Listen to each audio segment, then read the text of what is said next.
Assalamualaikum warahmatullahi wabarakatuh. Perkenalkan, nama saya Khairunisa, mahasiswa semester 6 Universitas Nahdlatul Ulama Blitar, Fakultas Agama Islam, Program Studi Ilmu Al-Quran dan Tafsir, dengan NIM 22762310008. Pada kesempatan kali ini, saya akan menyampaikan materi untuk memenuhi tugas video mata kuliah Qawaid Tafsir dengan pembahasan ta'rif dan tankir serta faedahnya. Nah, jadi isim ma'rifat atau ta'rif dalam Qawaid Tafsir merupakan kata yang merujuk kepada sesuatu tertentu, seperti nama atau benda yang dimaksud. Sama seperti halnya dalam ilmu nahwu, ma'rifat yang dimaksud di sini yaitu lebih ke menunjukkan sesuatu yang lebih khusus.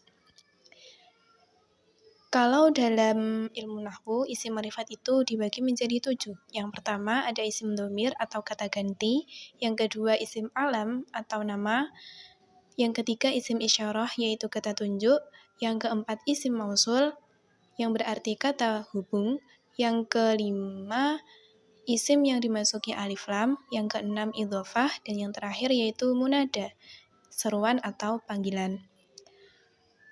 Kalau dalam Qawaid Tafsir, faedah dari isim ma'rifat itu ada 5. Yang pertama yaitu ma'rifat dengan isim dhamir, yang kedua ma'rifat dengan alam, ma'rifat dengan alamiah, yang ketiga ma'rifat dengan isim isyarah, yang keempat ma'rifat dengan isim mausul, dan yang terakhir yaitu kemasukan al. Yang pertama, ma'rifat dengan isim dhamir. Nah, karena keadaan menghendaki demikian, baik dhamir mutakalim, mukhatab, atau ghaib. Nah, ini untuk contohnya seperti yang terdapat dalam surat Thaha ayat 12 yang berbunyi Bismillahirrahmanirrahim, Inni ana rabbuka fakhla'laik, innaka bil wadil muqaddasi tuwa. Nah, isim ma'rifat yang menggunakan kata ana pada ayat ini karena memang konteksnya membutuhkan kata ganti tersebut. Nah, jadi pada ayat ini itu isim dhamir yang digunakan adalah ana, yaitu dhamir mutakalim. Nah, kata ana di situ berarti Allah yang sedang memberi perintah kepada Nabi Musa. Selanjutnya yang kedua yaitu ma'rifat dengan isim alam atau nama.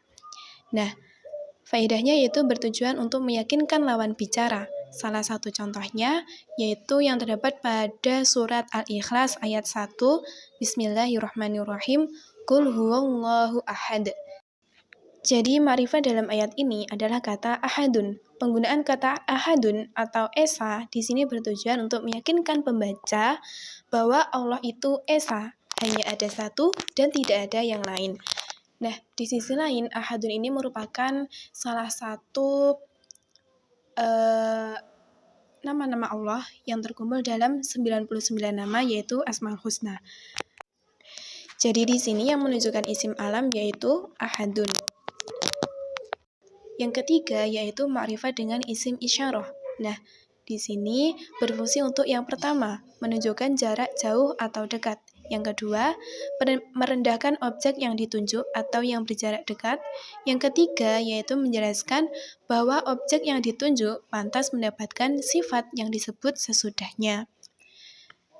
Nah, salah satu contoh penggunaan isim isyarah bertujuan untuk menjelaskan objek pantas mendapatkan sifat yang disebut sesudahnya. Itu adalah pada surat Al-Baqarah ayat 5 yang berbunyi Bismillahirrahmanirrahim, Ulaika ala hudam mir rabbihim wa ulaika humul muflihun, yang artinya merekalah yang mendapat petunjuk dari Tuhannya dan mereka itulah orang-orang yang beruntung. Nah, Al-Baydawi menyebutkan bahwa ma'rifat dalam ayat di atas adalah lafaz ulaika yang merupakan isim isyarah. Jadi lafaz ulaika ini merupakan isim isyarah. Nah, isim isyarah di sini merujuk pada sekelompok orang yang disebutkan pada ayat sebelumnya. Itu surat Al-Baqarah ayat 4, di mana kelompok yang dimaksud adalah orang yang beriman, melaksanakan sholat, dan menginfakkan sebagian hartanya. Jadi, ulaika di sini itu isim isyarah yang menunjukkan sekelompok orang yang sudah dijelaskan dalam Al-Baqarah ayat 4, yaitu orang yang beriman, melaksanakan sholat, dan menginfakkan sebagian hartanya. Kemudian yang keempat, yaitu ma'rifah dengan isim mausul. Isim mausul yaitu kata hubung, bermaksud untuk menyamarkan nama dari subjek yang dibicarakan atau menjadikannya bersifat umum. Salah satu contoh dari penyamaran nama di sini adalah cerita tentang Nabi Yusuf dengan istri Raja Mesir pada surat Yusuf ayat 23 yang berbunyi, Bismillahirrahmanirrahim, wa rawadathu allati huwa fi baitiha an nafsihi wa ghallaqatil abwaba wa qalat haytalak. Nah, dalam ayat tersebut tidak disebutkan nama istri Raja Mesir di sini, namun menggunakan isim mausul yaitu allati. Jadi allati di sini itu merupakan isim mausul, kata hubung yang menunjuk pada perempuan. Nah, jadi yang dimaksud allati di sini kan itu kata hubung yang merujuk pada perempuan. Nah, allati ini ditunjukkan kepada istri Raja Mesir. Jadi dalam ayat ini itu istri Raja Mesir itu tidak disebutkan namanya secara langsung, tetapi menggunakan kata hubung atau menggunakan isim mausul yaitu allati. Nah, tujuannya untuk menyamarkan nama dari subjek yang dibicarakan. Yang kelima yaitu makrifat dengan alif lam. Nah, berfungsi untuk menunjukkan sesuatu yang sudah diketahui karena telah disebutkan. Berarti intinya itu untuk menunjukkan sesuatu yang memang umum sudah diketahui oleh banyak orang. Contohnya yaitu dalam surat An-Nur ayat 35 yang berbunyi Allahu nurus samawati wal ard mathalu nurihi kamishkatin fiha misbah, yang artinya Allah pemberi cahaya kepada langit dan bumi. Perumpamaan cahaya Allah adalah seperti sebuah lubang yang tak tembus, yang di dalamnya ada pelita besar. Jadi di sini yang menunjukkan makrifat yaitu pada lafadz as-samawati sama lafadz al-ardi. Nah, di sini kenapa kok dua lafadz tadi merupakan isim makrifat? Karena didahului oleh alif lam. Selanjutnya yaitu isim nakiroh atau tankir. Jadi dalam qawaid tafsir, nakiroh itu merupakan kata yang menunjukkan sesuatu yang bersifat umum. Jadi isim nakiroh ini merupakan kebalikan dari isim makrifat. Kalau makrifat itu bersifat khusus, kalau nakiroh itu bersifat umum dan tidak tertuju pada seseorang atau benda yang khusus. Nah, faedah dari isim nakiroh sendiri itu ada 6. Yang pertama, menunjukkan bentuk tunggal. Yang kedua, untuk menunjukkan jenis dari sesuatu. Yang ketiga, untuk menunjukkan suatu hal yang besar.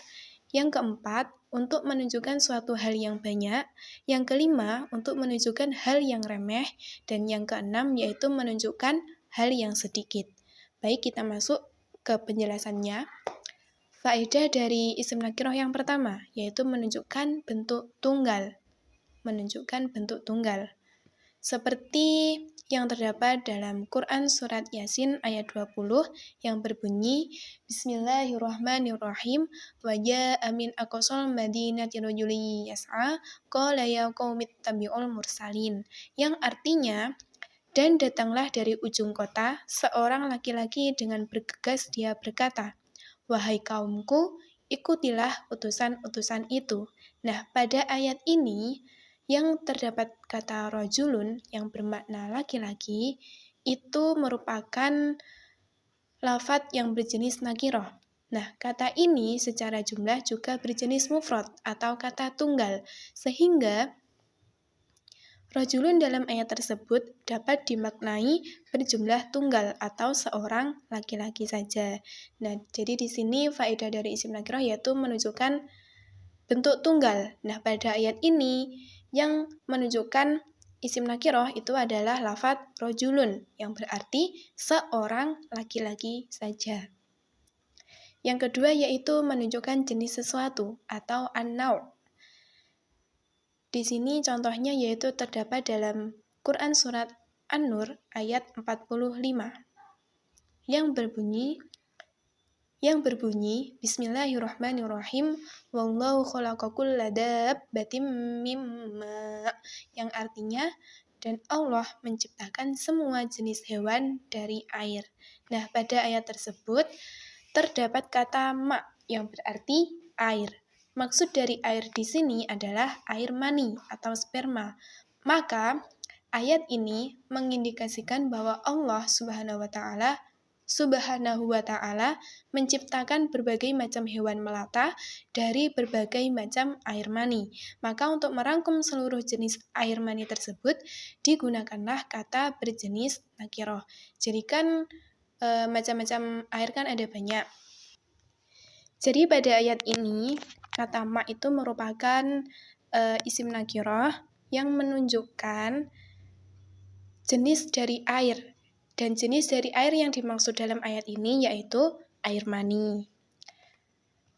Yang ketiga, faedah dari isim nakirah yaitu untuk menunjukkan suatu hal yang besar atau at-ta'zim dan serius. Nah, contohnya itu terdapat dalam Quran Surat Al-Baqarah ayat 279 yang berbunyi Bismillahirrahmanirrahim fa'in lam taf'alu fa'danu biharbim minallahi wa rasulih, yang artinya jika kamu tidak melaksanakannya maka umumkanlah perang dari Allah dan Rasulnya.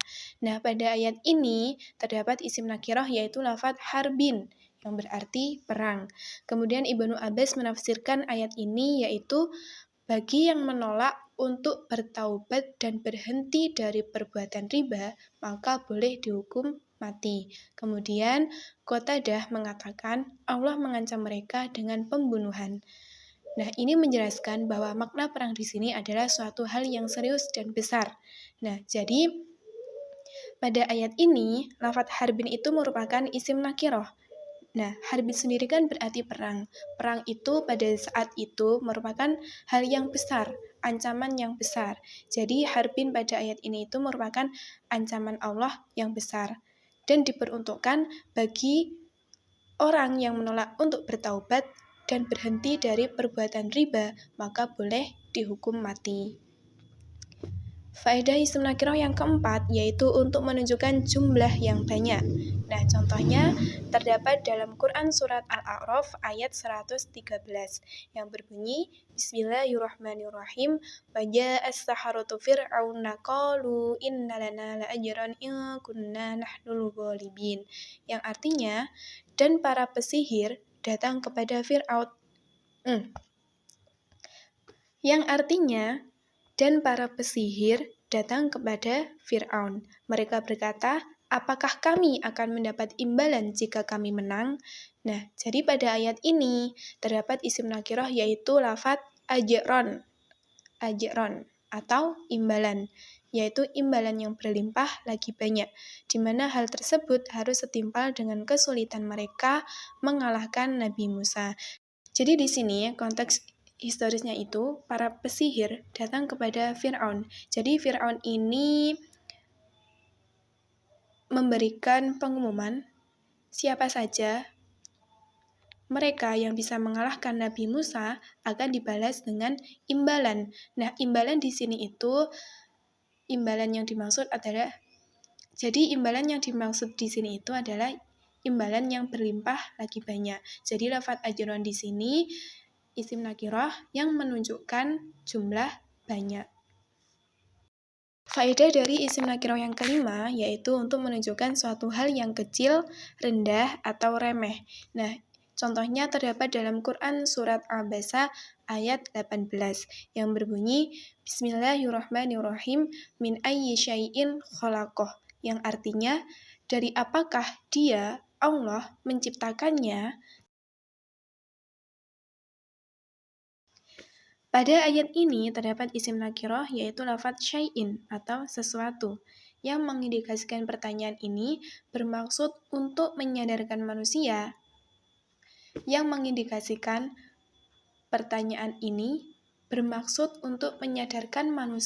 bahwa mereka tercipta dari sesuatu yang remeh bahkan dipandang hina.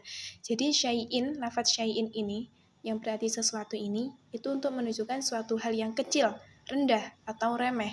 Yang mana pertanyaan pada ayat ini itu untuk menyadarkan manusia bahwa mereka itu tercipta dari sesuatu yang remeh. Dari apa? Yaitu air mani. Nah, air mani itu kan merupakan sesuatu yang rendah, juga remeh, yang mana bahkan dipandang hina. Makanya, syai ini berfaedah untuk menunjukkan suatu hal yang kecil, rendah, atau remeh. Yang terakhir, faedah dari isim nakirah yaitu menunjukkan makna sedikit. Nah, contohnya itu terdapat dalam Quran Surat At-Taubah ayat 72 yang berbunyi Bismillahirrahmanirrahim waridwanum minallahi akbar dzalika huwal fawzul adzim, yang artinya dan keridhaan Allah lebih besar. Itulah kemenangan yang agung. Jadi dalam ayat ini terdapat kata ridwanun atau keridhaan. Jadi dalam ayat ini terdapat kata ridwanun yang berarti keridhaan, yang mana makna ayat ini adalah ridha Allah Subhanahu wa taala yang sedikit saja sudah lebih besar daripada surga dan segala yang ada di dalamnya. Jadi bisa kita pahami kalau lafadz ridwanun ini merupakan isim nakirah. Nah, faedahnya untuk menunjukkan makna sedikit. Jadi ridha Allah itu meskipun sedikit itu sudah lebih besar daripada surga dan segala yang ada di dalamnya. Jadi ridwanun ini isim nakirah yang berfaedah untuk menunjukkan makna sedikit. Baik, jadi kesimpulan dari pemaparan materi tadi dapat kita pahami bahwa dalam qawaid tafsir, isim ma'rifat itu merupakan kata yang menunjuk kepada sesuatu tertentu, atau sederhananya kata yang bersifat khusus, seperti nama atau benda yang dimaksud. Jadi dalam qawaid tafsir, isim ma'rifat itu memiliki beberapa faedah. Nah, diantaranya yaitu ma'rifat dengan isim dhamir, ma'rifat dengan isim alam, ma'rifat dengan isim isyarah, ma'rifat dengan isim mausul, sama ma'rifat dengan lafadz yang kemasukan al. Kemudian, isim nakirah merupakan kata yang menunjukkan sesuatu yang bersifat umum dan tidak tertuju pada seseorang atau benda yang khusus. Jadi kalau isim nakirah itu kata yang menunjukkan sesuatu yang bersifat umum. Nah, di sini isim nakirah itu memiliki beberapa faedah. Yang pertama, menunjukkan bentuk tunggal. Yang kedua, untuk menunjukkan jenis dari sesuatu. Yang ketiga, untuk menunjukkan suatu hal yang besar. Yang keempat, untuk menunjukkan suatu hal yang banyak. Yang kelima, untuk menunjukkan hal yang remeh. Dan yang terakhir, menunjukkan hal yang sedikit.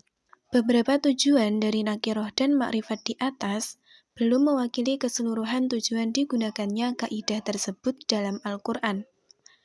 Namun, jika menemukan ayat lain yang berbentuk mirip dengan contoh di atas, bisa jadi juga memiliki makna atau tujuan yang sama.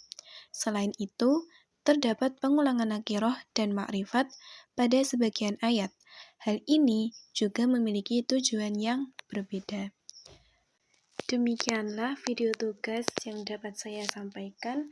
Semoga materi terkait ta'rif dan tankir dalam qawaid tafsir yang saya bahas dapat bermanfaat dan memberikan pemahaman yang lebih baik. Terima kasih atas perhatian dan waktunya. Saya akhiri, wassalamualaikum warahmatullahi wabarakatuh. Terima kasih, kapan-kapan lagi.